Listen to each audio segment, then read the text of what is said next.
Who are you and what's your content like?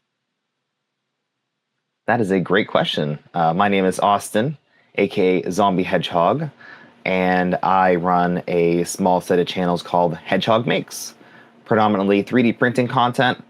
I do a lot of focusing on custom 3D printers as well as just printing fun, 3D prints, sharing the process, and kind of providing more of an engineering analysis on things in a way that anyone can understand, right? If it's your first time watching the channel or a seasoned veteran, there's content for everyone. Perfect. That's excellent, and I think that is a fantastic way to approach it, right? From whether it's a beginner level or someone who's been doing this sort of thing for a while. I love it. This is great, and for me, I always like to start kind of with what brought you to streaming? What brought you to what you're doing today on, in your case, Twitch? How did you get there? What made you want to start streaming? Ooh, that's a great question. I've been a Twitch watcher for a long time, various different things, kind of whatever I'm into at the time. A lot of Minecraft throughout the years, but I found a channel called MakerDeck, and it was a fun channel where you got to share what you were making and crafting. And getting into 3D printing, I thought that was a perfect little stream to hang out with because other people were 3D printing and they were streaming, showing their cameras. And then I got invited to stream onto MakerDeck by Pezlis. And she that's when we first met, and that's when we started to talk and collaborate. And I eventually felt comfortable enough to stream what I was working on my own channel because I was kind of live streaming my 3D printers and what I was building, or not live streaming, but I had the cameras on. And once you realize how easy it is to go from, camera into OBS, now you're streaming. Yeah. It's incredibly simple. So I started to stream, and then it all took off from there. Yeah, that's incredible because, MakerDeck is such a great, I would say, like stepping stone for some, right? Particularly who have never shared 3D printing or anything that, any streaming type stuff, right? No one's ever, if you've never done it, I've seen how some folks will start on MakerDeck and then kind of springboard off into something of their own channel, like in your case. Particularly the fact that, I remember catching you on MakerDeck, and then I think I caught, I was in a raid, and then I ended up in your channel. This was like sometime later. I'm like, oh yeah, I've seen the name. The name seemed familiar at the time. And I think it's really wonderful that something like that can then get people into it. I think streaming is one of those things that can be very intimidating or seem very complicated. And it is very complicated, but it can be. Yeah, it can be. And to have at least a way to do that, I think it's wonderful that you were able to kind of make that connection saying, oh yeah, this is really easy. Once I turn on the camera, I can do this. And then, like you said, OBS, which is the broadcast software, turn that on really easy. And again, it's complicated. It can be, but ideally it gets easier to do as time goes on. What were those first streams like for you when you started doing it on your own? It's been so long that I don't really remember the technical issues I had and all the things, but I remember I had, my camera set up, and I didn't have my face on at the time. It was just, I had a camera pointed kind of behind me at my desk, and I was working right here. So I was working on like a 3D printer, or all 3D printers at that time. Or I was trying to show something, kind of holding it up to the camera without showing my face, because it's like one of those things where, I don't know if I want to show my face to the world, right? Right. which you don't really know when you first start streaming. Should you show your face? Should you be completely anonymous? Yeah. As time goes on, you realize that it doesn't really matter too much. You can share your face in, and in fact, that develops more of a social interaction. Getting to see what people look like, their reactions, their expressions. But I just had one camera. I don't even know if I played music at the time. I think I just like did stuff on a camera, 3D printing related. Yeah. That's all. Very basic. Very basic. Was it still scary at that point? Yeah, I'd say there was some nerves, just trying to figure out if everything was set up correctly. And I'm always paranoid that like I'm in frame. Everything is like showing. I'm not showing too many things I don't want to show. Before I start a stream, I look, okay, the stream goes from like here to here. Is everything in this frame able to be shown and clean-ish enough? Right. Don't look behind the camera, right? Like that's where all the stuff just gets shoved before a stream. That was the main thing, is just making sure that I was sharing things I wanted to. Yeah, it's definitely different when you have to think about what's in frame with the camera, right? Is this what I want? Is this what I want visible? Do people really want to see this or that? Right. In the chat, Liz said, no face zombie. We had no idea what he looked like. How long did it take you to go from like no camera to like a face cam? I don't know. I think it was a little while, maybe like a couple months, maybe. Okay. I'm trying to think about like what made the switch. I could think about when I developed one of my first 3D models and uploaded it. Mm-hmm. The Swatch truck, which I don't think I actually have one near me, but it's a little 3D printable swatch that looks like a truck. So the idea is that you print it and you have a representation of a color of a 3D print. And not only that, but it had a little bit of calibration features. I entered that into a contest for printables, and I won it. So that was like my first, like, oh, cool, I actually did something neat in the 3D printing space. And I then joined a hangout, and I had my camera on. I was showing people like what I looked like. I don't remember if that was the first time or if it was before that, but that was one of the first times that I remember just like sharing myself and saying, okay, hello, this is me. I'm Austin. I have a face. I'm real. Mm-hmm. Yeah. That's great. Tell me a little bit about 3D printing in terms of like your relationship with it before streaming. How long had you been into it at that point? Let's see. So I started 3D printing late March of 2022. So it's been about a little over 3 years since I've been printing, which to some people is a surprise based off of kind of how much I know about printing. Yeah. It might seem like I've been printing for 10 years, but nope, just a little over 3 years. And it was probably a couple months, right? I got right into 3D printing, and probably about a month or two in, that's when I joined MakerDeck. And then shortly after that, I started streaming on my own channel. That's incredible. The 3 years of doing this, like you said, I would have thought, if I had no idea, I would have guessed maybe 5 at the very least. But it's pretty incredible to go from 3D printing, and then MakerDeck a couple months later, and then eventually like 3 years later, right, you're here. Yeah. Crazy, huh? That's the trajectory is so incredible there. I think that does surprise a lot of people. For many. That said, for you, what really made it like the thing you wanted to get into? Like what brought your interest to it and made you stick with it? So I'm an engineer, electrical engineer specifically, and all of my hobbies have always been kind of tech-based and engineering-based. A lot of home automation, woodworking, even landscaping, a lot of like technical things that I wanted to see how much information I can learn about this subject. Yeah. I feel like my hobby is collecting other hobbies. I'm sure you've seen that before, Yeah. right? Like the hobby is learning about the hobby, buying the tools for the hobby, but not necessarily like doing the hobby fully. Right.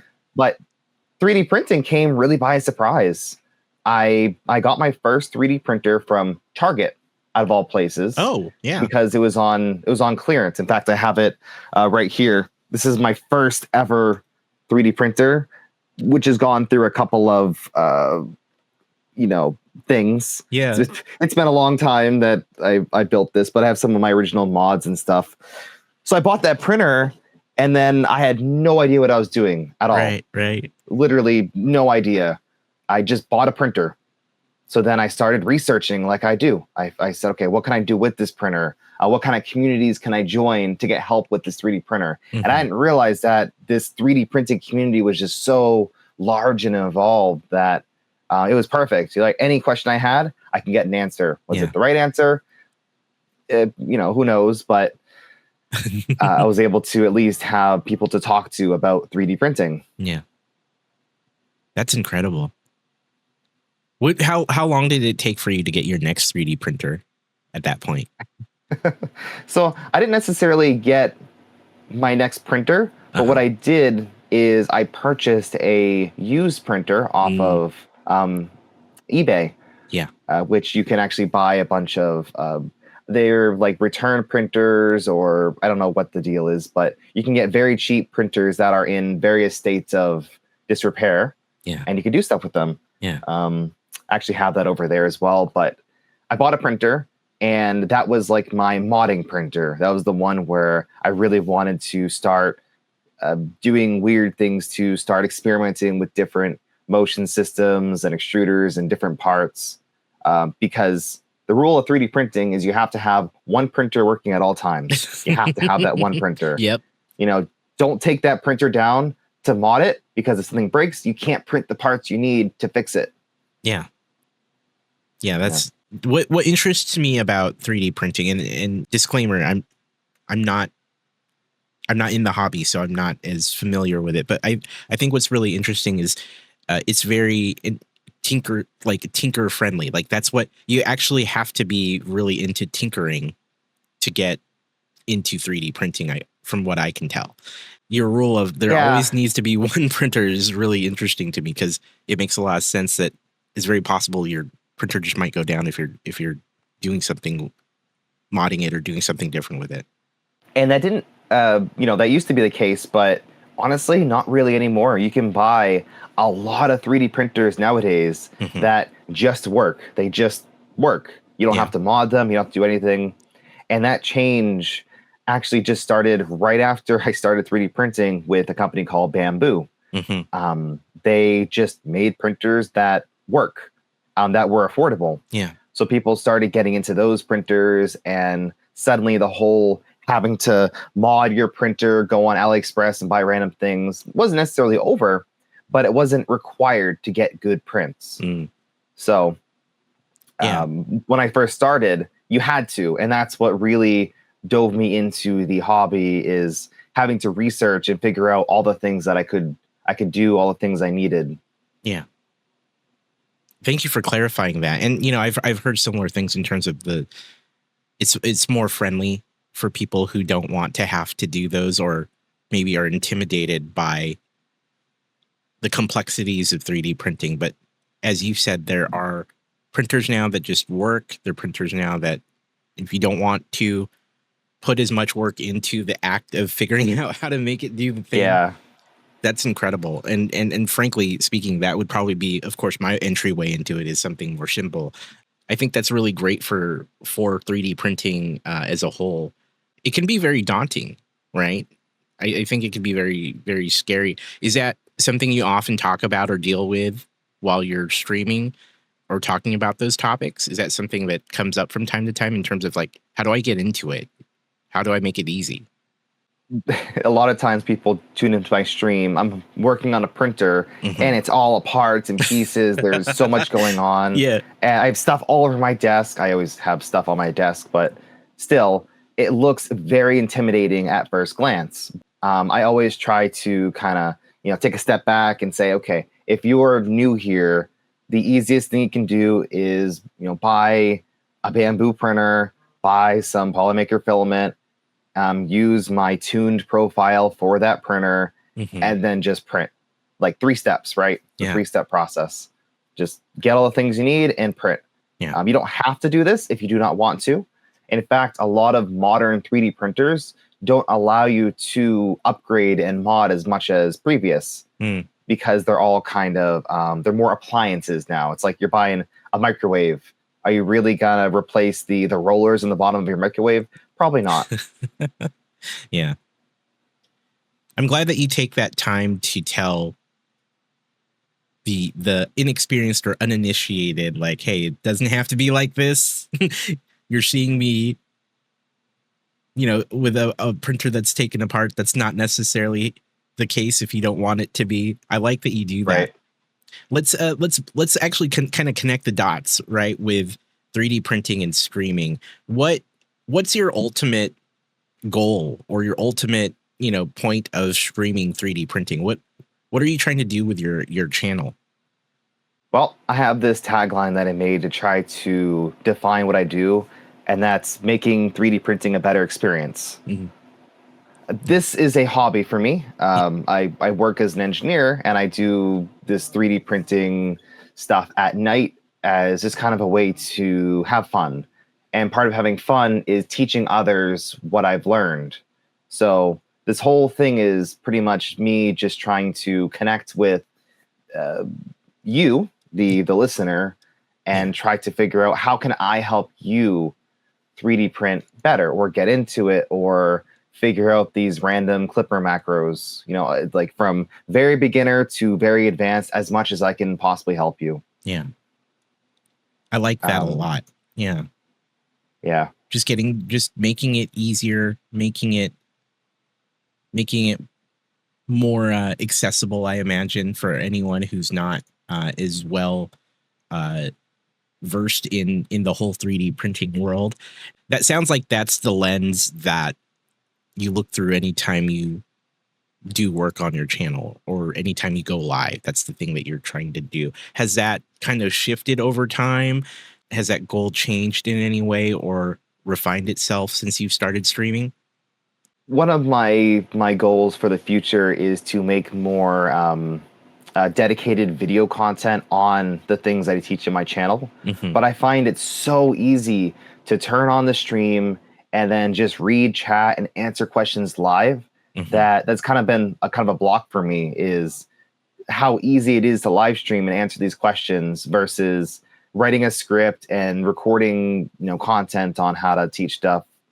It's something I want to do, but over the years, I found that it's just the best experience to do it live, ask the questions live, instead of having one question, which you answer, but then there might be follow-up questions that you weren't aware of. Right? It's harder to just answer on a forum versus answer live on a stream. Yeah, I think a lot of us who stream feel the same way, where we feel like it's just easier to turn on the stream, say here's the topic, let everyone else kind of ask those follow-ups or show up with their set of questions. If they've seen you do this long enough, maybe you already have people in the community who kind of know what to expect, so they'll show up with their questions. Like you, I feel the same way, where I'd rather just turn it on and go, right? Because otherwise you have to think about, okay, here's the topic I'm trying to cover, and then oh wait, here's a follow-up thing that I could add. Often other people can tell you what is a good question, or they can bring those to you. Are there any particular sets of questions now, after doing this long enough, that you have pretty much covered enough times where you could say, here's the things that I could cover? Yeah, there's a lot of questions that they're very not repetitive, but they ask themselves in various ways, what printer should I get? Oh my God, that's a can of worms, right? And even a question like that, it depends what day of the week it is, like what printer's on sale, what new launches happen. You ask me the question in a month, it'll probably change. So questions like that, there is not one answer. But there are questions like, hey, my print keeps failing. It keeps popping off the bed. Well, that's probably your 3D printer bed is dirty, right? You probably went and touched it with your fingers, which you should never do. So the actual 3D print isn't sticking. That's a pretty easy one that you can answer over and over and over again. There's always a uniqueness, a twist to every single question, and no two questions are really the same. Yeah. So again, that's why I like answering live, because you ask me a question now, you ask me a question next week, it might change. It's always evolving. It's always, I'm always learning, so I might have a different opinion. You made a really good point about how quickly things change in 3D printing, right? That, like you said, that answer might be one thing and then change in a month. How do you find the time to stay on top of all of that? That's a great question. With a full-time job and a family, I'm finding it harder and harder to spend the time that I want to doing this. But what I do is I'll kind of, throughout the day, I'll take breaks and I will look through social media. I will watch a live stream or a video, just kind of get little bits of updates and knowledge about 3D printing. I try to be as much as possible involved with the broad spectrum of the what's called the 3D printing community, right? We have people on YouTube, Twitch, Twitter, other video platforms. There's so much evolving in 3D printing that the best thing to do is just kind of constantly be aware and update. If you take a break for a month, man, everything's going to change. It's crazy. Yeah, it's definitely a fast moving space when it comes to like the tech that's involved or the different things that you can do. Like you said, even just the printers themselves, new printers come out, or things that can be done differently a month later. Liz in the chat referenced the fact that you've both built relationships with designers to keep on top of the news and the trends, which leads me into Z and Z. So Z and Z originally started as me and Pezliz chatting on MakerDeck. I don't think we even had our cameras on. We were just having a little show between me and Liz to kind of drive some more engagement into the platform. There was kind of this chemistry, and the skill set and knowledge of me and Liz kind of made the perfect bond for sharing 3D printing news, both on the technical side, the model side. So we ended up switching over to eventually streaming on each one of our own channels. So on Monday nights at 10 p.m. Eastern, we alternate between my channel, twitch.tv/ZombieHedgehog, and Liz's channel, twitch.tv/Pezliz. And we just chat about 3D printing. Sometimes we have topics. Sometimes we just answer questions in chat. But we try to just share as much knowledge as we have about everything: models, printers, techniques. You two cover this wide array of things that are happening in the space. I've listened and lurked in on some episodes, and I always get the sense that between the two of you and your experience and knowledge, the fact that you both are so well versed in the space, as well as what Liz said earlier, other people in the space that you can talk to or get information from. I think it's an incredible wealth of knowledge, and the fact that you guys do this every week or regularly, I think that's great. And I think the 3D printing community, as you've mentioned yourself, right? It's a very strong community in terms of people sharing what they're doing, sharing information and knowledge. The fact that you can get that on Twitch is pretty incredible. And so, what is the 3D printing community like on Twitch? And can you speak to it, what it's like? Of course, we have the making and crafting community as a broad overview on Twitch, and within them, there are some people that use 3D printing as tools, and there are people that have 3D printing as their entire channel. There are a lot of people that they're entering the space and just sharing what they're doing. They're sharing either the 3D prints that they're making at the time, so they're just documenting their cameras or their prints. Other people are working on custom 3D printers over here. Overall, it's a very broad community, But I will say we have plenty of room for growth. There's no gatekeeping. If anyone wants to share what they're doing, there's no fighting. Okay, this person is streaming this, so that person can't stream. None of that. Everyone's very friendly and inviting. I try to join as many live streams as I can, and it's really nice because of the collaboration. You can, people can join my stream and chat in there and explain things. I can join other people's streams and they can explain their point of view and share the things that they're working on. And not being locked down to your own channel and your own little bubble is like the best thing about Twitch. It's really good. Yeah, I love that about Twitch. You mentioned that you're part of the greater makers and crafters, for those that aren't familiar, right? Category on Twitch where you can find any kind of maker really, but 3D printing is pretty big there. Do you find that a lot of people are able to find you and 3D printers like you on Twitch, or is it more of something that you're still trying to kind of get people to see that there's a whole Twitch community behind it? Yeah, that's kind of an issue.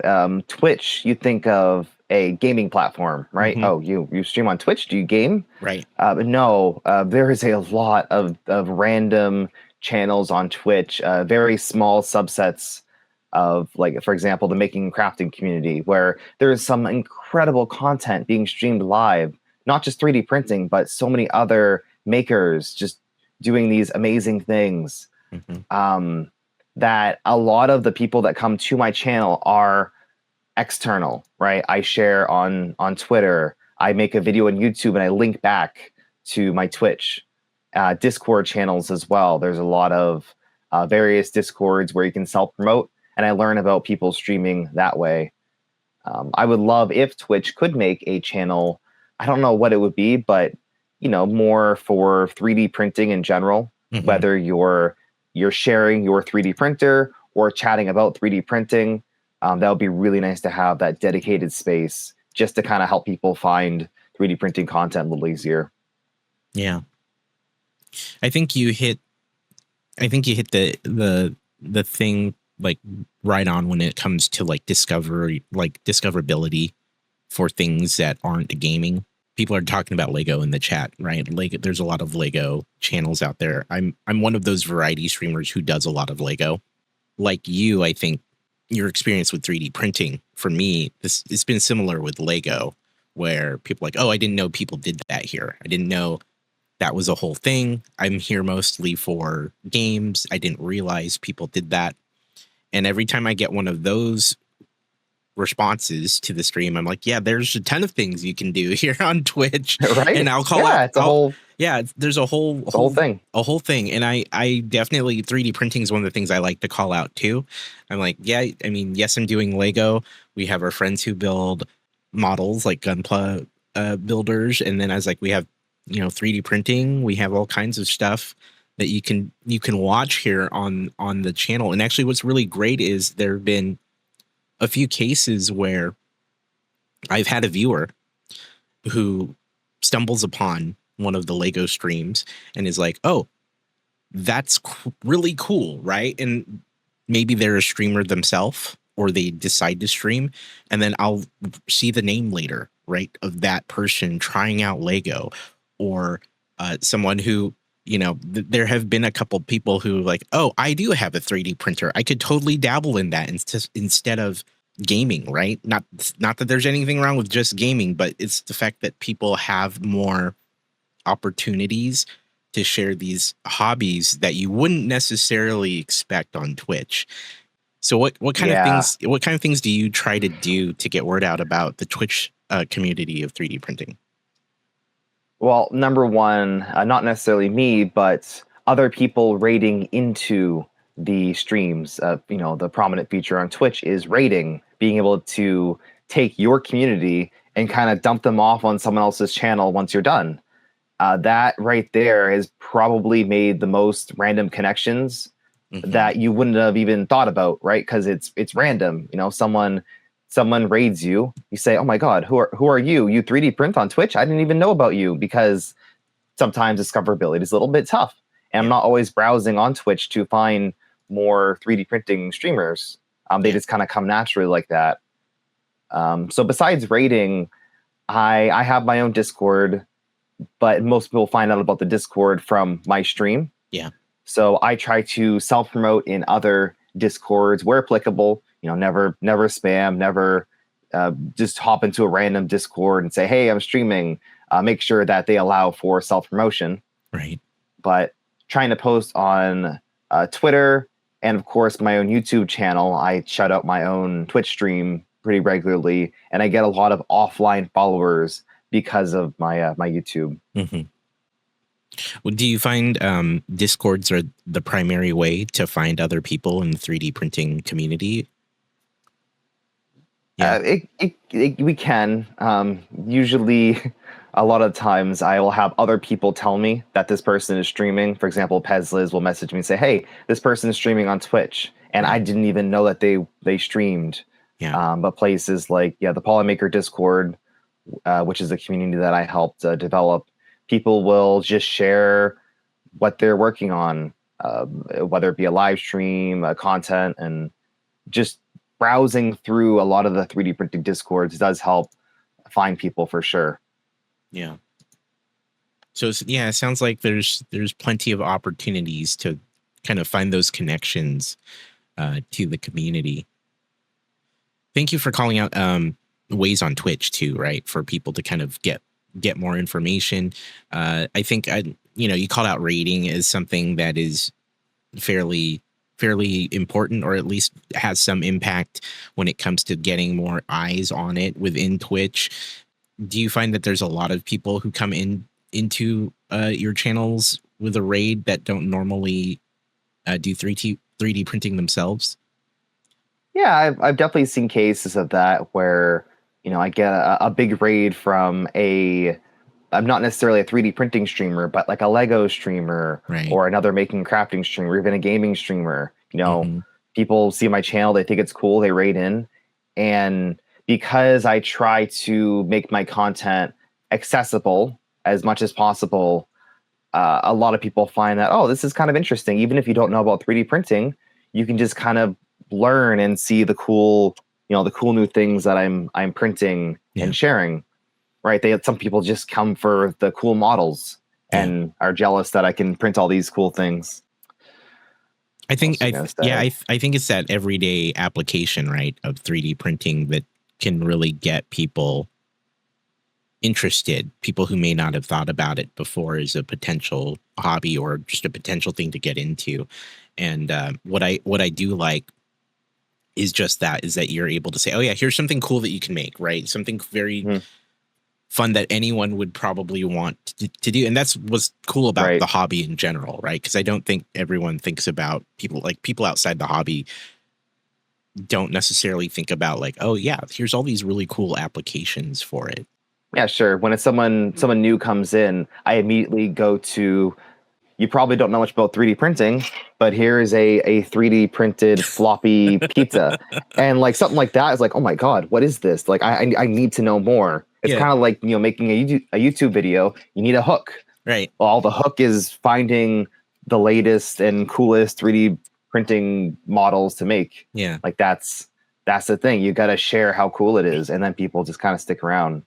Yeah. But one thing I was going to mention in regards to like finding the stream is not necessarily people raiding into me, but I try to raid into other people that I feel might be interested in 3D printing. Absolutely. Right. A lot of the Lego streamers, sometimes even pestering them a little bit, saying, hey, where's your 3D printer? Especially to some people who own 3D printers, but don't use them. Like, why aren't you using a 3D printer? Yeah. We have some 3D printing nowadays is so accessible. It's so, I can't say easy, but you can get help. If you need help, just reach out if you have any questions, and I'd love to help you get printing, right? I'm gonna call out that I'm one of those Lego streamers that has happened to. Where it's like, why aren't you 3D printing? Yes, and I think that's great. Yeah, absolutely. And there's a lot of great ties, I think, between 3D printing community, the greater makers and crafters crafting community, and of course the Lego people. As one of the Lego people, I'm seeing actually more and more overlap with a lot of the Lego creators that I know. They're doing it. They're getting into 3D printing. They're making cool stuff with it, and which is why I'm starting to see more 3D printing streams in general on my main page when I go to Twitch. Right, I'm starting to see more of that. I'll click on someone, see what they're printing or what they're talking about. 3D printing is a hobby in itself, but it's also a tool. It's Absolutely. one of the rare things where there's so much to this whole entire 3D printing hobby that if you wanted to, you could just buy a printer and print things without knowing anything about 3D printing. I see a lot of YouTube channels where companies will send this random person a 3D printer, which they have never done any 3D printing. Right. And they suddenly make something for their hobby. And it's like, oh yeah, I just made this with this 3D printer because it's just so easy. So we'll get a lot of people that come in with zero experience and walk out with kind of understanding just the baseline of how to 3D print. That's true, actually. You know, I've seen more of that lately. I've listened to people make those comments where, oh yeah, I 3D printed this thing to help me with whatever it is they're doing. Actually, the Lego streamers, right? Lego streamers have printed out sorting trays, things like that. Other ways to maybe mount or display some of their sets too. And I find that really incredible. And you made a really great point. The application of it is so dynamic in that, yeah, it can help you with all your other hobbies, or you'll find other practical uses for it.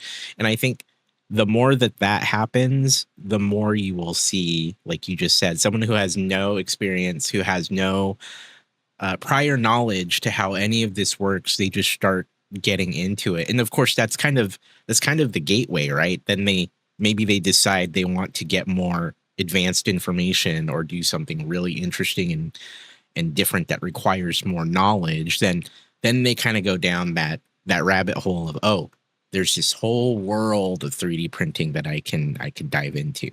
Right. You can choose to pick whatever level you want.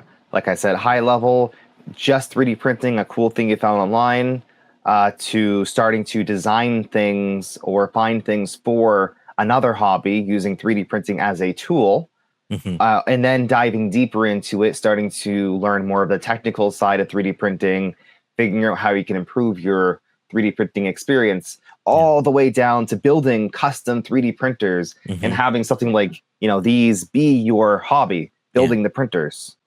How much knowledge does it take to get into that? Building 3D printers. It's definitely a skill set that a lot of people aren't going to be able to just hop into, but there are a lot of kits out there, specifically Voron kits. It's a specific community that's developed I would say, reasonably easy to build 3D printer. So we have the guide on how to build the printer, and then you have companies like LDO Motors who make kits. So you buy the kit, and it comes with the instructions, and you can pretty much go from a box of parts to a fully functional printer when you've never built a 3D printer before. We have people joining the hobby by building a printer, and I think that's awesome. That's incredible. Yeah. Are you seeing more of that lately, or is that just kind of a slow burn? Like, people are still trying to come into the hobby from that direction? 3D printing has exploded, right? I think with COVID and more people staying at home, they're looking for things to do. Yeah. So a lot of people just recently started learning about 3D printers. And with companies like Bamboo, they've made 3D printing far more accessible, far more than ever. So we're seeing people that I'm hearing about, like, neighbors getting 3D printers. Like, oh yeah, we got this new printer. I'm like, oh my God, you did? Like, you're 3D printing too? Yeah. So it's starting to become more of an appliance, a household tool that you buy. Right. Like I have a slushy maker, right? Yeah. 3D printers are purchased like these random appliances now. People are just getting them. Yeah. So because of that, 3D printing as a whole has just exploded. And that's kind of helped push up the custom printing community, like the custom 3D printing community, as we call it. And more people are becoming interested in the technical deep dive that is building printers.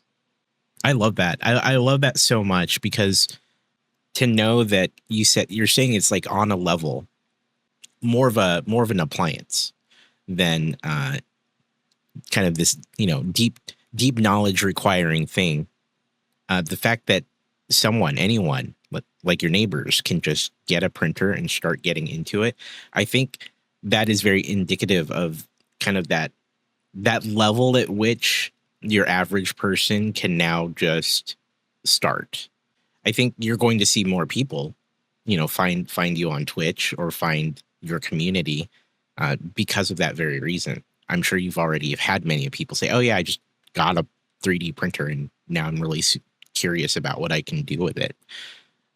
Yeah, 3D printing, I can't say it's the perfect solution, but you can even use your phone to browse for 3D models and then print from your phone to your printer.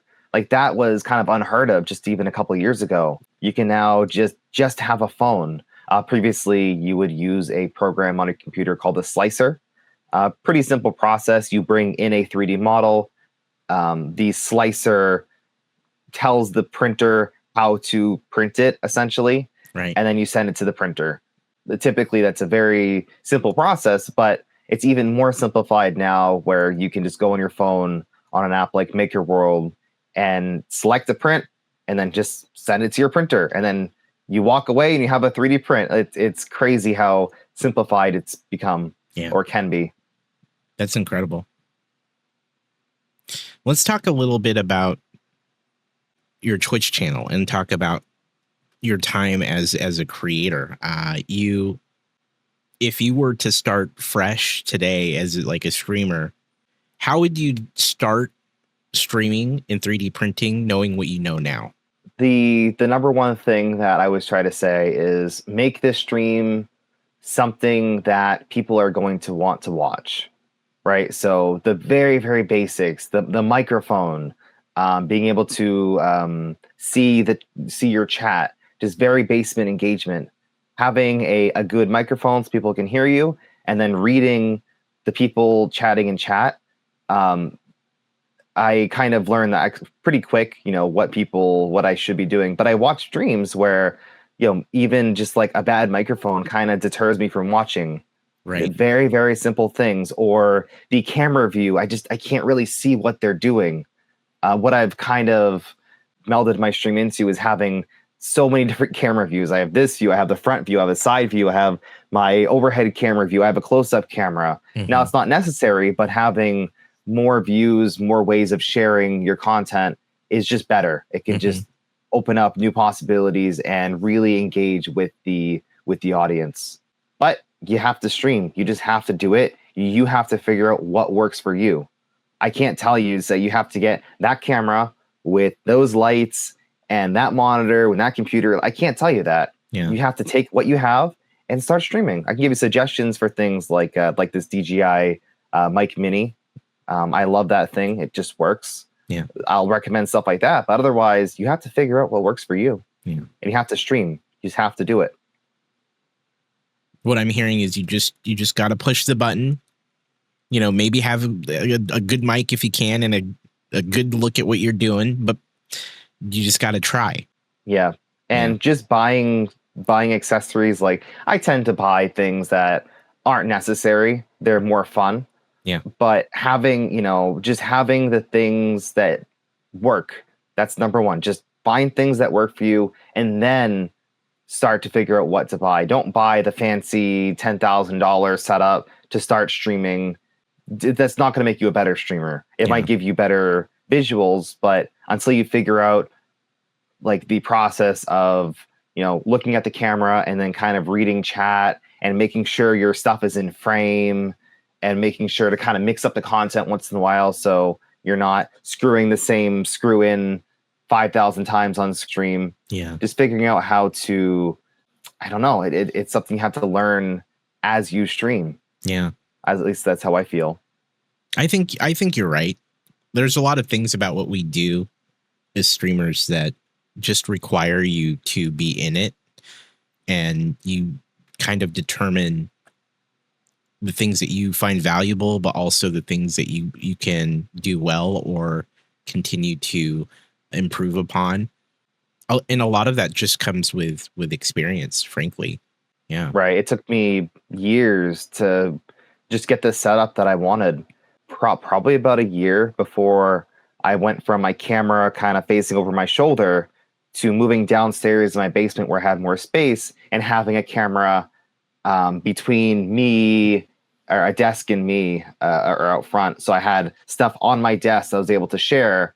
And I found that right there was a really good view. But it took time and it took experience. So one of the things that led me to developing kind of like the stream that I want to watch myself is watching other people's streams. Yeah. Figuring out what works really well for other people might work out well for you. Finding out what equipment they might use, finding out the angles and how they even like stuff like transitions and overlays.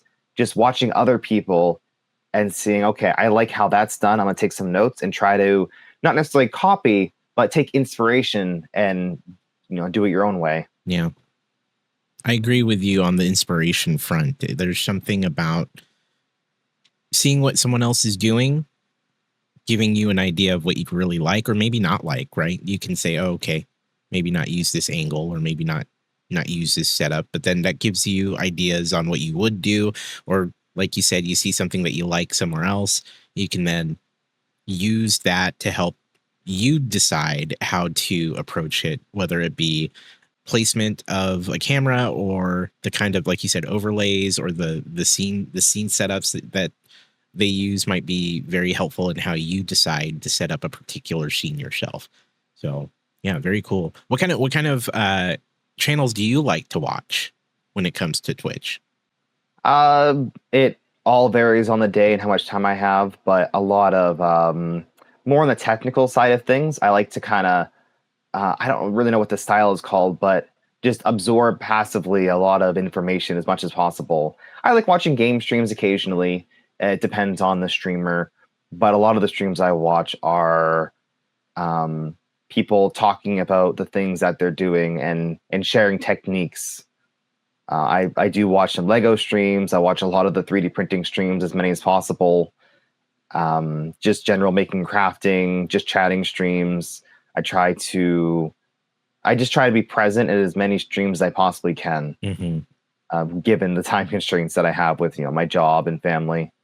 It's tough, right? There's a lot to do. I get it. Same here when it comes to like balancing the stream life, right? Yeah. You work as well. You work a regular job, family. So. Yeah, I work a 9 to 5. Yeah. And I feel like a lot of the streams I want to watch either fall like when I'm in a meeting or when I'm spending time with my family, or maybe even when I'm streaming. So I'm seeing people that are also live at the same time as me. I'm like, wow, I wish I could watch that right now. Yeah. And sometimes I get the luxury of rating into them, or they rate into me. We kind of cross the streams a bit. I just try to be as present as I can to kind of keep up to date what's going on in the world of just streaming in general. Yeah. Yeah, there's something to be said about the balance of trying to do that. And like you, there are plenty of streams that I like to try to watch and then realize, oh, I have to be doing this. I have to turn on my own stream here shortly, or I need to, get going to this work meeting or something like that. Right. And so it definitely is tough to balance all of that. What do you think makes a successful creator or a streamer on the platform? What kind of things do you see that you're like, yeah, that person's doing a great job? There's one thing that it really, really speaks to me is when a streamer reads chat. I say it over and over and over again. You have to read chat. Now, you don't necessarily have to say every word for word what comes into a chat, but just seeing it and seeing what's going on there. Yeah. And if it's relevant, read the comment and then answer it or respond to it. Right. I see a lot of streamers who aren't even reading chats. And it's in my personal opinion, if you're not going to do that, just make a video, right? Yeah. Just record offline. If you don't want to engage, that's fine. Maybe that's not your style of engaging, interacting. But kind of an expectation on Twitch is if I say something in chat, now I don't expect that my message will ever get read. I don't expect that it'll even amount to anything. But when I know it's kind of relevant and I see these streamers just kind of ignoring all the comments, well, that's a theme that I know that, okay, maybe the connection between me and the streamer isn't going to be ideal. So I'm probably not going to watch it. I'll watch like a pre-recorded video instead. I love that comparison, or at least that thought, right? Like if you're not going to read the chat or acknowledge it or engage with it in any way, you may as well be recording a video, right? Like what's the point if you're not talking at the people or, responding, right? And like you said, like same with me. I don't expect a streamer to read everything out loud or to acknowledge verbatim what's being typed in chat, but ideally they're responding and replying, or you're getting some form of, yes, I saw what was said. I can respond to that or reply to it or acknowledge it even. And I've been in many streams where the streamers engaged in an activity, they're doing something, they say something, and I make a comment, right? I make a comment like, oh, how did you do this thing? Or, if they're a maker, like, oh, how did you get that? Or what are you using to do this? And maybe my comment got lost, but maybe they just didn't see it, or maybe they already answered the question, but there have been times where they don't say anything. That's generally, I get it, especially if it's a fast moving chat, but like particularly the ones that aren't moving fast, that they will have seen it. You can tell. Yeah, you can tell when someone has the ability to respond and for whatever reason, maybe they don't even have their chat up, right? Like maybe they don't know that they should be reading as they go. Yeah. Like as we're doing this interview, I'm trying to read every single comment that comes in to see if, okay, is this something relevant I can speak to? And a lot of them are, and I'm just choosing to kind of keep that in the back of my head. Yeah, absolutely. But in a typical stream, if possible, I try to respond to every single comment that comes in, because at the end of the day, it's a live stream. Now we can talk a little bit about some of the content I make and how I might choose to not read chat, like for my YouTube videos. Right. But in terms of live streaming, that's the biggest thing. It's just you have to engage with your audience. And like you, I've been reading the chat too, looking for opportunities. If there's certain things we can bring right off of that. There has been mention of your relationships with other companies or your relationships with, other designers and things like that in the space. So tell me about sponsorships or people that you work with as a streamer in the 3D printing space. So when I first kind of got started with 3D printing, I started to collaborate with a filament company called Polymaker. Mm-hmm. I joined their Discord right when it was made because I love collecting Discords. Fun fact, I have maxed out my 200 Discord channels, and to join more, I have to keep deleting ones. Like, oh man, do I really want to delete that channel? Yeah. It's kind of a problem, but regardless, I love Discords, and helping Polymaker actually develop their Discord was very interesting because I got to kind of get updates about the actual company, like the products they're making. And I got a really deep involvement with that company. Mm-hmm. And I feel like in a lot of other spaces, let's say Lego, for example, like I don't know of anyone who has their hand in developing a Lego set directly as just a random enthusiast off the street. I know it does happen, but yeah, you know what I mean? Like the ability to just directly talk to a company is kind of a unique thing about 3D printing, where the companies really want the feedback of the community. Mm-hmm. So with Polymaker, I kind of helped them out, and that's what kind of got me into a little bit of 3D printing, is being so involved with that Discord with Polymaker that they eventually decided to sponsor me. And I am now a Polymaker first partner, one of very few, which is a really awesome luxury of having the ability to get sponsored to go to 3D printing events. to get things for the channel, to have access to filament to print things and share it, and of course, try to make content with it. And with Polymaker, something really exciting is that I made my own custom color of filament. I wanted to bring this up because this is a Polymaker product, but I specifically developed it. I made this color. This is a galaxy red. It's something that I just wanted. I said, there's almost no one who makes this specific color, and I want to collaborate with you to make this. So this is my own creator spool. I'm actually just about sold out of the first batch, which is really exciting, and I'm hoping to get some more of this made up. But collaborations like that are really interesting in the 3D printing space, like specifically. I don't know. It's pretty cool. I love that. That's incredible that you're able to partner with them and that you can say, like, here's a product, right? And that color, that red, is amazing from what I can see on what I saw on the camera there. That's incredible. Two, I think that is an opportunity, like you said about Lego, right? Like there's a lot of us Lego creators. Very few of us even get the opportunity to directly work with them just because it's such a large company where, right.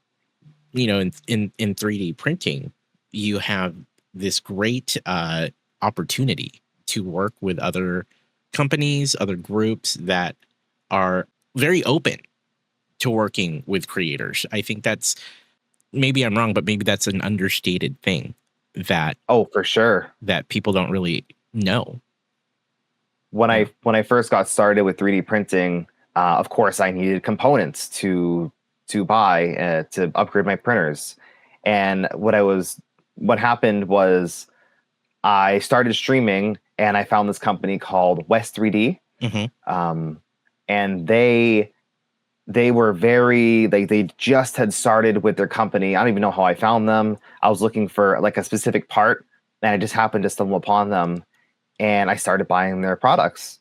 And I thought that the linear rail, a component for 3D printer, like that specific one was so good that I actually wanted to buy one and give away as like one of my first giveaways in the channel. Mm-hmm. So I contacted them and said, hey, I love this product. I'm a streamer, and I would love to give away one of these things. I'll buy it, I'll do everything, but I'm just telling you, hey, I'm giving away your component. And I think they might have paid for shipping or something. They were kind of confused, like, oh, I don't really know what to do with this. Like, what? We've never collaborated with anyone before. So I was their first major influencer, which I didn't have a lot of viewers at the time, but sure. They saw that. Then they started to say, okay, would you like to give away more stuff on your channel? Would you like to collaborate on some projects?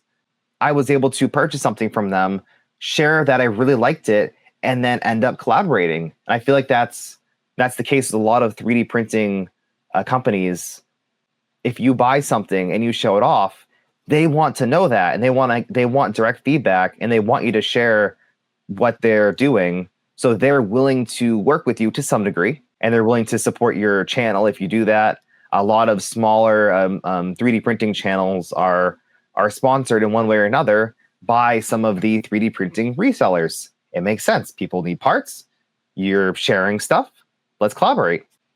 I think because there's so many different brands to work with, it does make that opportunity more available for people in the 3D printing space. So if you're already 3D printing and you're streaming it, or you are on a social media site where you have a reasonable following, it'd be pretty easy compared to some of us, as speaking as a Lego person, right? There are similar opportunities in Lego, like lighting kits and things like that for Lego. Sure. But there's way more opportunity, I would say, for a 3D printing enthusiast who's also got some form of social media footprint. They can say, oh, yeah, there's all these different groups to work with. So I think that's something that is not widely known. I don't think that is something that a lot of people think about in general, particularly the people in this space, I think. But thank you for pointing that out. And it sounds like you yourself have had some really good relationships with different companies where you could, speak to how straightforward it could be too if you spend time in Yeah. this space. So yeah. It honestly, this is my little life pro tip. You just talk to them. You talk to people, and turns out that a lot of companies do want these opportunities. They just don't know how to, or they don't reach out themselves, right? If you're reaching out to a company, you're showing initiative. And my favorite thing is don't just reach out to a company that you heard of randomly. Say, hey, I think you make filament. Can I get some filament? No, no, no. What you do is you buy their products and you go to them and say, hey, I just bought this spool of filament. I really like it, and I'd love to keep purchasing more and maybe collaborate with you. Maybe we can do some giveaways. Maybe you guys can share your products with me for a demonstration online or for giveaways. So as long as you're willing to put in some effort, companies can be surprisingly willing to work with you. Occasionally, I'll do kind of a big giveaway stream. Now, I don't necessarily give away a lot on my channel. I'll do a spool of polymaker filament during my stream. So if you tune in towards the end of the stream, I will give away a spool of polymaker filament. But for like my birthday or for some big streaming events, what I'll do is I'll reach out to these companies saying, hey, I'm hosting a giveaway. I'm expecting an increased amount of viewership. Are you willing to give away a product on my stream? And surprisingly, you'll get a lot of people who want to give away just like a little bit, maybe a gift card or entire 3D printers, which you would have never known unless you reached out. I think that's a very important point that you just made, right? Don't do it just to get stuff, but also you want to be offering a good partnership with these groups, right? It's not just about you getting stuff. It's about you being able to speak to the product, talk about it, but also you made a really good point about, yeah, get the product first, try it out, be able to use it and experience it yourself, and then make that decision whether or not you want to work with that group. But then also be able, it shows the group too that you are putting in the effort to learn about what they do, the products that they make, so you can be a good partner. I think that's what a lot of streamers maybe don't think about if they're new to this sort of aspect of what we do when it's partnering with other companies. Maybe they just think, oh, I just get cool stuff. But it's really about being a good partner to the company and saying, yeah, here's what I like about your product. Here's my feedback about it. They want people to be able to speak to it and be able to say that, yeah, I use this thing that they make, right? Not just because I got free stuff, but because I actually used it and tried it. So it's kind of funny to me. I know of some larger 3D printing creators who on their streams or their content, like, yeah, I don't really have a sponsor to go to this event. I'm not really sure what I should do. And I'm thinking, just why aren't these people reaching out? Why aren't they just saying, hey, we've worked together before. Would you like to sponsor part of the funding for my trip? And again, I'm willing to talk about your content further. I want to, build a relationship. So it's kind of interesting that some of the much larger creators aren't reaching out at all to these companies. It's like that's the first thing that I did is I started to say, hey, I really like your products. I'd love to collaborate. Right? Yeah. And it's simple, right? You find their contact info. Mm-hmm. You reach out. I mean, at bare minimum, maybe tag them on social media if you don't have a direct contact. But right. Yeah, it's pretty easy, actually. It seems underutilized from what I can tell. I know Liz has talked about that a bit too when I've talked to her about this sort of thing. So it's really interesting to hear that there's a lot of opportunity, and it sounds like there's not been as much. Like you said, you see these larger creators who aren't doing that, or they're not partnering with the groups that you might expect them to. And a lot of the time, those larger creators are also not involved in the the community to the level as similar people. So maybe they're not aware of what companies are doing, or they're not even sure how to who to reach out to. Right. Like that's the first thing you do. You have to figure out who to contact, or let's say, and again, don't abuse this, but if you see another creator working with a sponsor, just message them, say, hey, how did you come into working with so-and-so? Very politely, without saying, hey, I want your sponsor too. Can you hook me up with them? Say, no, like, how could I reach out if possible to start collaborating with this person? And that's how what I've had to do sometimes. Right. For some products, like, hey, I really want to get this product. I see people being sponsored by this company, but I have no idea how to reach out to them. Right. Yeah. So politely asking other creators for a little bit of an input. That's a great thing to do as well. Yeah. Great. Any additional tips or info for people who are looking to get involved with other companies or get sponsorships, things like that? Well, again, the biggest thing is you don't have to have a giant channel. You don't even, you have to be there. You have to be present. You have to try. Yeah. I see a lot of people who kind of just randomly post on Twitter saying, hey, I'd love to get this thing. Well, what have you done to take the steps to get that? Right. Why are you posting about this? Why don't you just ask? K2 Kevin has always made a good point to me is you have to ask in order to get things. You have to just ask, right? If you don't ask, you're not going to get anything. Yeah. And of course, there's more to that, but you really just need to ask and be polite. You'd be surprised how many people don't ask for things and they're never going to get it. They think that stuff is just going to fall in their lap, saying, thinking they're getting an email one day saying, hey, we'd love to collaborate with you. But you don't get those emails unless you build up the relationships with other companies and start to build up your brand. And I want to underscore the fact that you also said something that's very important, like the size of your channel or the size of your viewership or audience. It's important, but it's not like you don't have to be major. You don't have to be large. You have to have some form of a community or following that seems pretty reasonable, but you don't have to have like top 10 channel, right? You don't have to be. No, not at all. Yeah.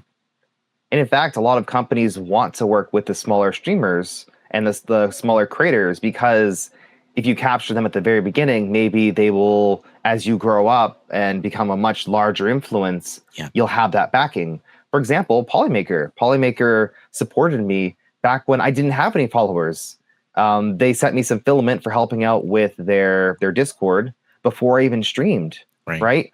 They saw something in me, like, hey, we can see that you're really passionate about what you do, and you kind of have a way of sharing things, even like in the Discord chats and online, that we kind of see something, and we're willing to promote you. So it doesn't matter if you have a large audience. It actually helps to have a smaller audience in some cases. You're right in that sense. A lot of these groups and these companies, they would often prefer people with a smaller following because they know that they may have some deeper engagement when it comes to the viewership or the communities that these channels have. They and like you said, using the Polymaker example, they just like the fact that you were passionate about it. That will often, in many cases, make the difference for some of these companies, where they say, oh, it looks like this creator really loves what we make or what we do. They have a very vested interest in our products. And sometimes that's enough, right? Where they'll say, okay, yeah, great. You're not huge. Maybe you won't be, but you love what we do. So yeah, we'll partner with you. And I see that all the time. Also less risky. It's less risky for companies to collaborate with a smaller channel. If it doesn't work out, oh well. But if the same company collaborated with a major streamer, and then that streamer goes and says something kind of not great, well, then they're going to be impacted a lot greater. So it's this weird balance. But again, at the end of the day, all of this just comes with trying and doing. I would not be where I am today if I didn't create a schedule and do everything myself. Like I woke up, I said, hey, I'm going to stream this thing. I really want to share the stuff that I'm working on. And I streamed it. And I'm like, okay, well, I have to make a consistent schedule so people know where to find me. Yeah. So then I started streaming on the same days, the same time. and just keeping up with it. I've been 3D printing for over 3 years straight. And when I say 3D printing, I mean every day I'm looking at projects to make, things to do, ways to collaborate with the community every single day for 3 years straight, plus more. I think my longest breaks have been like a week. And in there, I'm thinking about projects that I can do in the future. You know, you gotta stay kind of passionate and involved. And in those times of burnout, you gotta find ways to maybe change the direction, figure out, okay, what's driving me crazy? How can I step away from that and do something else? And luckily with 3D printing, there's many opportunities. You can completely change the content you do, or even just pick a new color filament. And that's enough to get a new perspective on things and keep yourself going. I think that's so key. You've been doing this every day. You've been consistently looking at it, doing things that move it forward for you. And that's really the only way that any of us can make progress in the things that we want to do, whether it be something like streaming, whether it be something like 3D printing, is taking that time to regularly look at it, go through it, do it, and then come back the next time, do more, and maybe either have learned something or progressed in a small way. I love to take questions from chat that I don't know an answer to, and then research off stream, and then next time come back and say, hey, you know, someone asked me a question on this. Here's the answer to the best of my knowledge. So now I've learned something, and I'm able to give my perspective on that thing. And you just got to stay, I don't know, active and consistent, and just participate whenever possible. And you definitely have this mindset of continued growth and learning, right? I think that's what I see from you that works so well, is that you're always willing to, if you don't have the knowledge, get it, right? Like you said, you'll take a question if there's something you don't know, or a topic that maybe you could get more information on. You're glad to research it and then come back and talk about it the next time or whenever it comes up again. And that is a very clear sign of like someone who is wanting to grow in their space. In this case, 3D printing. But I think that's majorly important for anything like this. 3D printing, there's a vast amount of things to know. So you want to be able to be well versed in it. And like you said a couple times, it's an ever changing space. So you have to also not just learn things that you're not aware of, but also know that there are more things coming or changing or being added to that knowledge pool of 3D printing. So I admire that about you. I think that's really great. It's very clear in your streams that you're always trying to keep up to date on things, because there's a lot to know. Yeah, there is. Yeah. And that's actually a direction that I kind of want to take my channel going forward. So as I mentioned before, my style for YouTube has currently been taking a product, and I do a lot of unboxings. So I'll take a new printer and then I will unbox it on stream. But the way I do it is kind of interesting. It's live to tape. So I start my stream normally, and then I start recording midstream, and I do a YouTube introduction. I'll take a product and I'll go through it. And when I do a unboxing, I always go through kind of a technical perspective, as you know, explaining stuff as much as possible. Okay, I think this company did this thing because of XYZ. Maybe this can be improved. Maybe this will be great. Maybe this won't be great. And I'll go through this whole unboxing experience with kind of that technical mindset, and then end it, and then post that video, that clip, to YouTube. And then, actually, as we're talking about before, at the end of the stream, after that, we'll discuss more about the product, more like a off-the-record thing, if that makes sense. Absolutely. I would love to do more in the education space, you know, being able to make videos on specific topics. The people that come and chat and ask questions, well, I'd like to turn that into a reference, a video, even like a blog. So I'm trying to come up with ways to take all this knowledge and document it. It's a lot of work. And that's, again, why I live stream, is because it's easier. but that's kind of the place where I want to go, is kind of make an area to keep up to date on 3D printing and just learn about it in general. That's kind of my goal personally. I love that. And thank you. You answered the question as I was about to ask. It was, what's next for you? And I like the idea of education or information, because that's kind of already where your wheelhouse is, but it just seems like more focused on it, right? Right. So, I'm a very unfocused individual. I'll start a project, get halfway through it, and then decide I want to do something else. yeah. So, it's very rare that I start a project and work through it to completion. It's kind of a joke on my channel. A lot of these printers that I build, like I get 92% done, and then that's enough. We'll do a new project. Not worth finishing.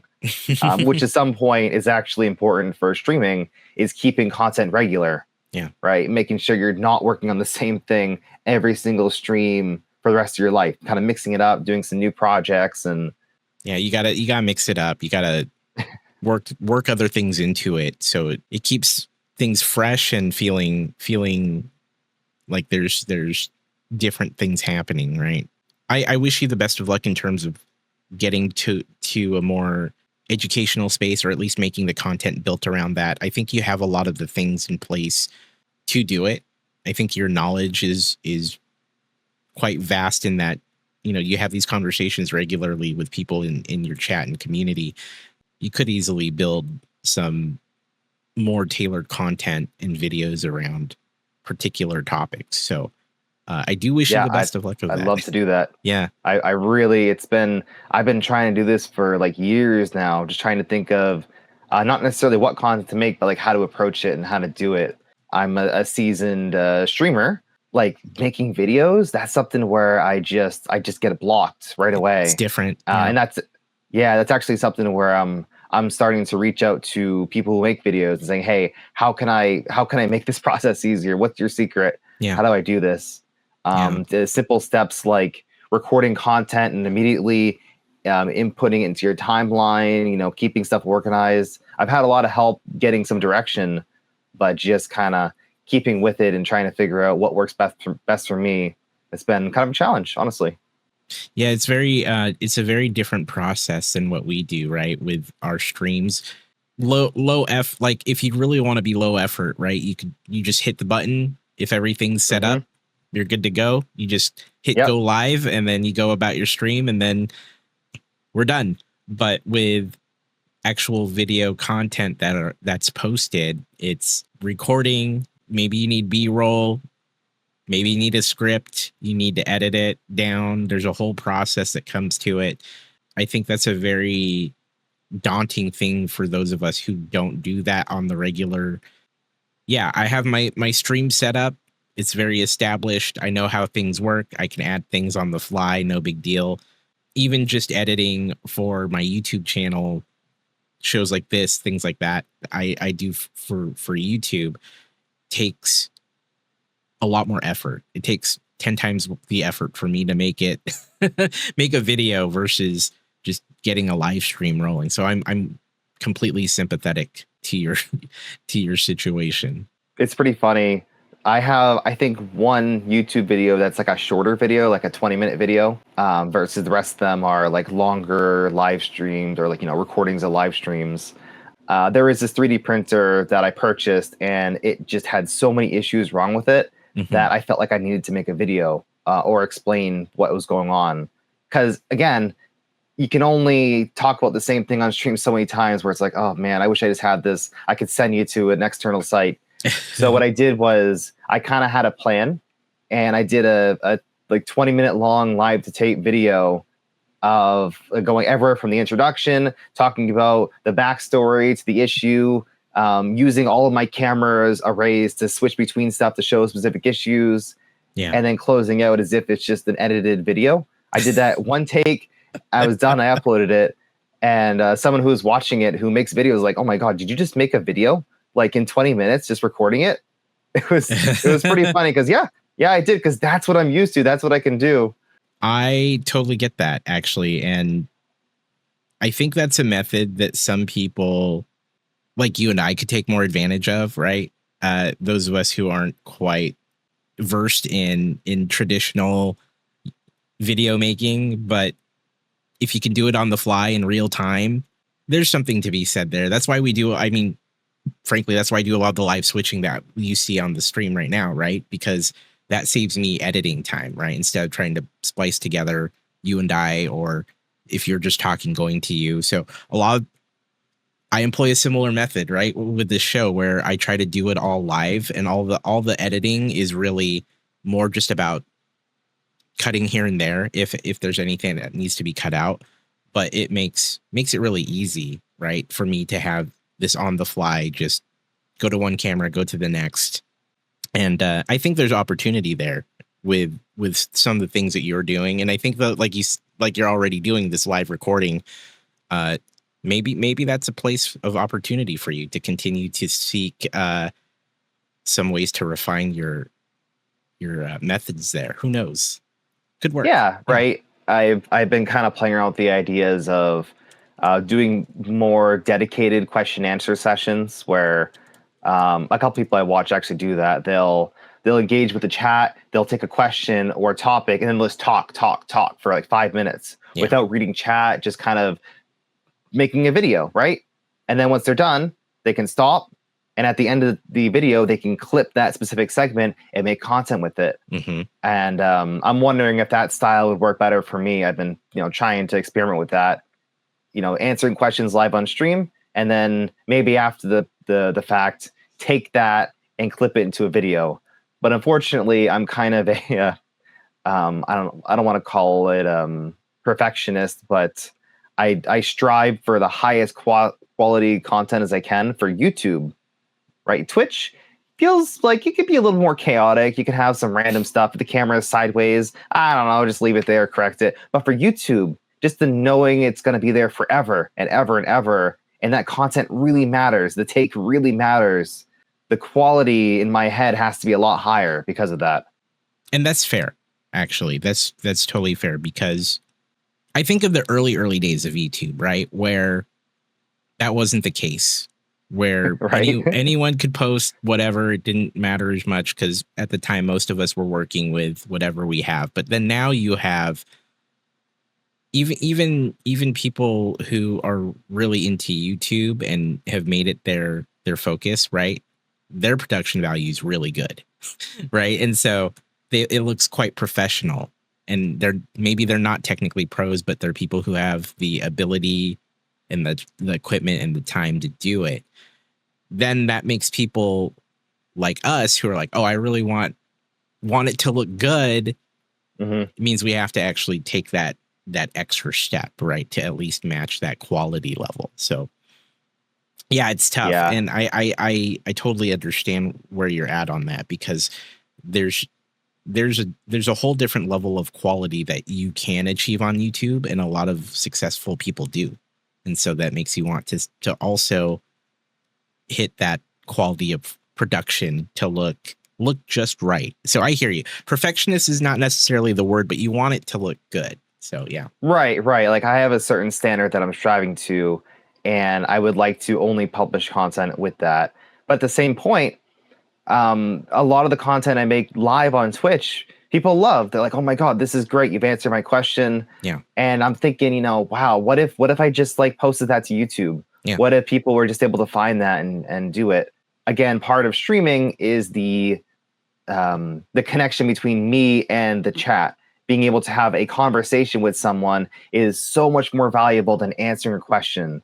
But if you take that conversation and then post that onto YouTube, well, that could be something good.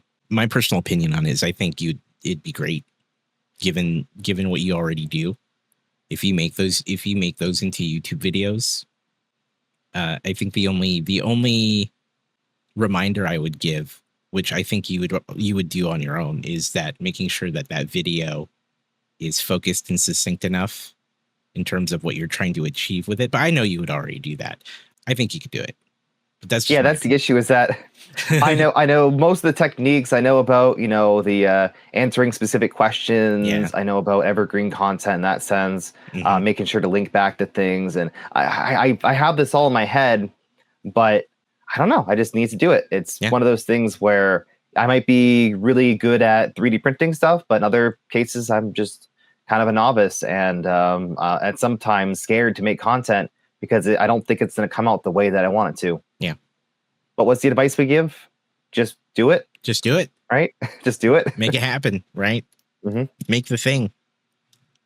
That's usually the biggest, in my opinion, the biggest thing that most creators just need to hear. Just make it. Make something.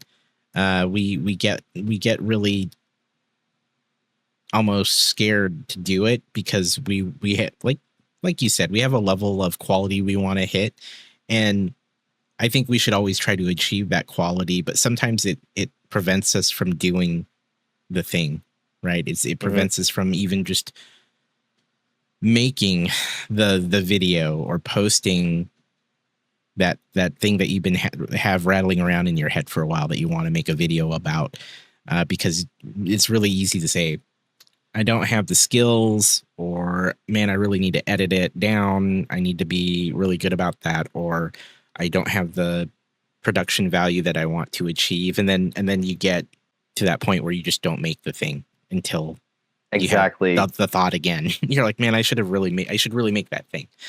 Yeah.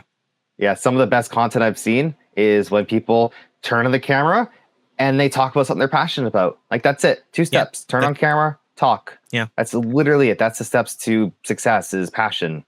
So I don't know why I'm talking about this now. I should just go and start making some videos, right? There it is. There it is. This has been a great conversation. Austin, this has been great, but this has been a wonderful talk about everything that you do. And yeah, it's been awesome. Yeah, thank you for being here. Once again, for the people who are listening, where can they find you?